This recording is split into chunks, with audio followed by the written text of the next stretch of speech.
Hi, folks. My name is Kevin Barry, co-founder of Right%. Today, I have an exciting presentation for you, which is 3 years of B2B ad learnings in 10 minutes. So hopefully by the end of this presentation, you'll have a much better idea of how to make effective paid social ads for B2B. And I'm recording this for B2S and BI. I hope you guys enjoy. Right% is an agency that grows B2B companies. So that's how we know all about B2B ads, because we do it all day, just Facebook and Google ads for B2B. Our parent company is Right Side Up, and Right% is the B2B arm of Right Side Up. Makes sense, right? We've worked with a whole bunch of B2B companies, and as well as consumer companies that have B2B divisions. So everything in this presentation is from hard-won learnings on real ad accounts, and all of the ad examples you see are ones that did really well in ROI-based ad accounts, pure performance only. So with that, let's dig in. First, the basics of B2B creative. So how do you make ads that appeal to business decision makers? First, here, take a look at the different parts of an ad. So there's the main copy, the main visual, the visual headline, and the subhead. The most important part by far is this main visual, and here's why.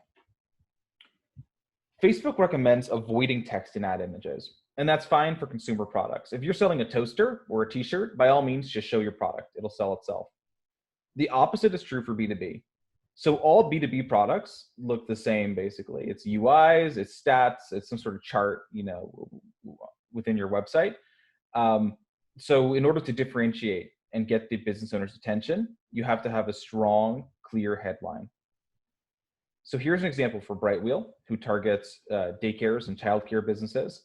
Grow your childcare business. Only someone who has a childcare business is going to stop and see this ad. And the kind of person that does have their childcare business is going to be instantly stopped. So you have to get their attention in a second. That's what you're trying to do with these headlines, and that's why it's the most important thing.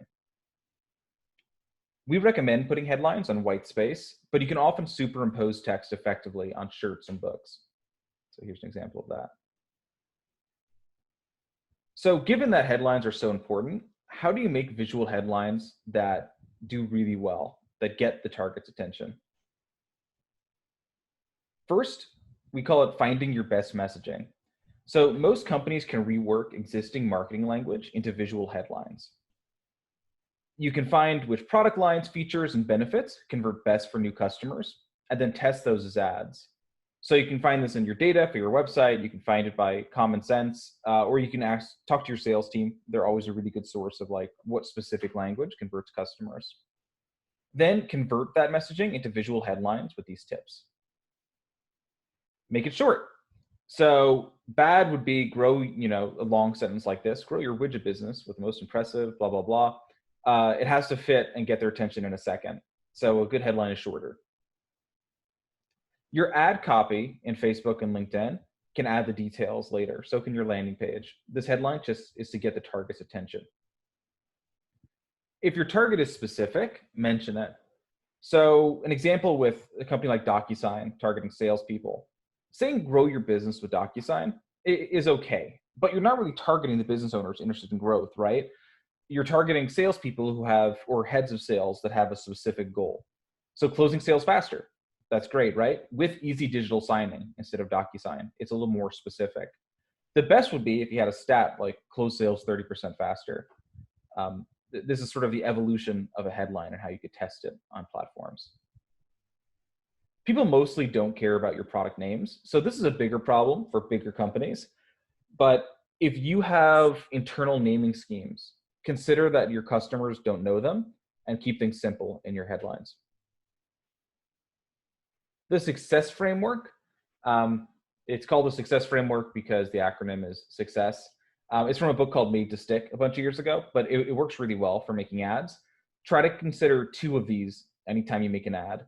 Like a credible and concrete ad would say our customers make 30% more revenue or something. Simple and unexpected, might be, a claim that they don't expect that says exactly what your product does.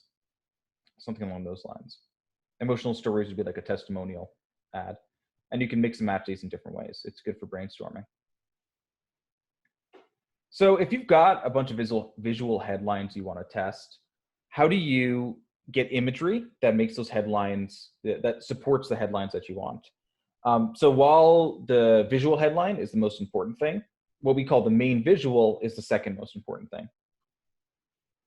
There's 8 types of main visuals. I'm going to walk you through, and this is not like a known marketing thing. We made this up, but there's 8 types we've seen that have worked really well. Number 1 is metaphorical images. So for instance, employee onboarding. So say you have a platform that does this for companies, or an ebook like this is.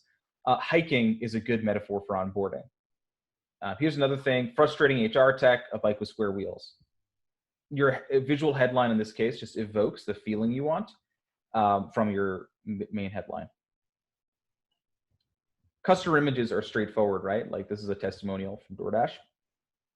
One other thing you can do is we call it simulated testimonials, where the real testimonial's up here, but you can have something that looks like a testimonial, but customers don't actually think this guy is wearing this shirt, right?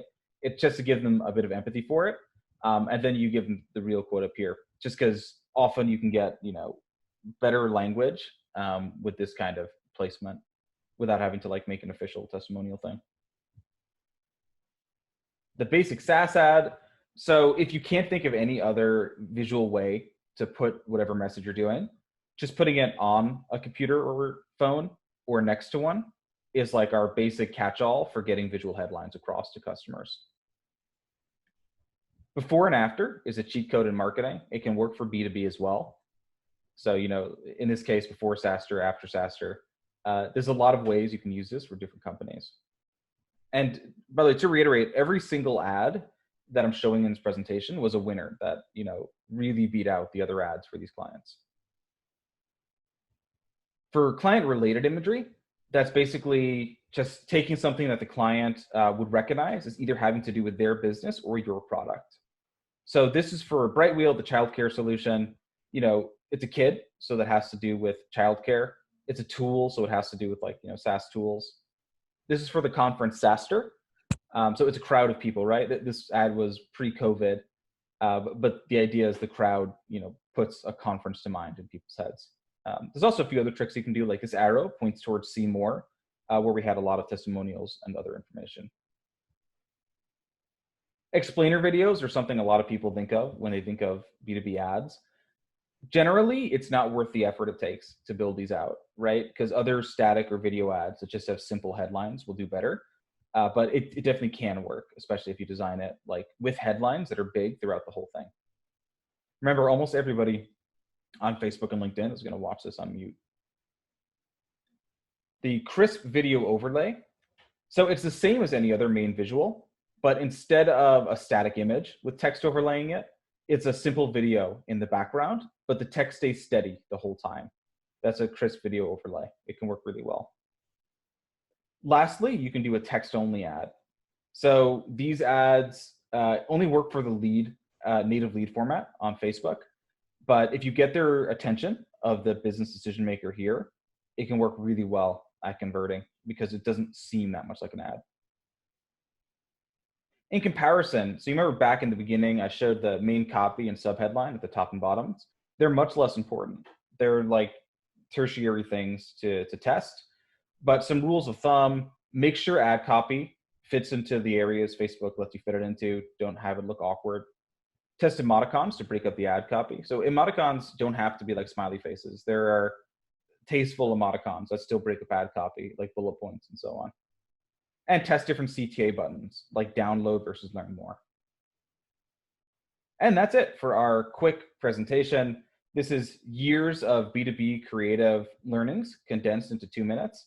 I hope you enjoyed it.